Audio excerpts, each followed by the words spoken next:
Saudara, pernahkah kita mengalami pemulihan dari Tuhan, mengalami pertolongannya yang luar biasa, namun tanpa sadar kembali jatuh dalam kesalahan lama? Pernahkah kita terlena di zona nyaman, lalu lupa menjaga hati dan akhirnya jatuh lagi dalam dosa? Demikian juga dengan bangsa Israel di zaman Esra, yang untuk kesekian kalinya jatuh dalam dosa yang sama, yaitu mengawini bangsa asing penyembah berhala, padahal mereka baru saja kembali dari pembuangan, sebuah masa sulit akibat dosa mereka sendiri. Tindakan kawin campur ini bukan sekedar soal pernikahan, tetapi lambang kompromi rohani dan ketidaktaatan terhadap perintah Tuhan. Padahal Tuhan sudah menunjukkan kemurahan besar dengan membebaskan mereka dan membawa mereka pulang.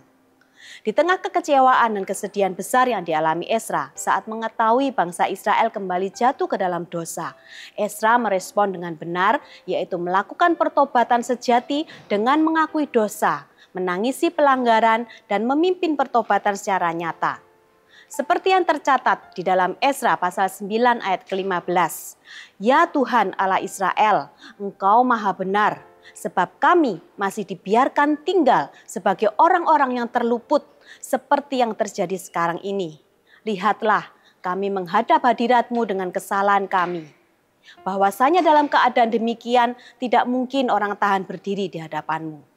Saudara, tanpa belas kasihan dan pengampunan Tuhan, tak seorang pun layak berdiri di hadapan Tuhan dan mengalami pemulihan. Dan di dalam Kristus, kita melihat pemenuhan sempurna dari pemulihan itu. Yesus adalah satu-satunya pribadi yang sanggup menanggung dosa kita, menguduskan kita, dan memberikan kekuatan untuk hidup kudus. Bahkan Kristus adalah pemelihara kita di tengah pembuangan di dunia ini. Dan dialah yang memperbaharui kita, bukan hanya sekali, tetapi setiap kali kita datang kepadanya. Hari ini kita juga bisa jatuh di saat keadaan mulai nyaman, saat doa mulai jarang, saat ibadah jadi rutinitas, saat godaan dunia dibungkus dengan alasan yang masuk akal, hati kita lengah dan kita bisa tergelincir. Karena itu berjaga-jagalah, jaga hati, jaga relasi, jaga kesetiaan kepada Tuhan. Jangan kompromi, jangan main-main dengan dosa yang tampaknya kecil. Dan jika hari ini Anda merasa sudah jatuh, ingatlah Allah adil dan penuh kemurahan. Datanglah segera, akui dengan jujur dan ambil tindakan nyata.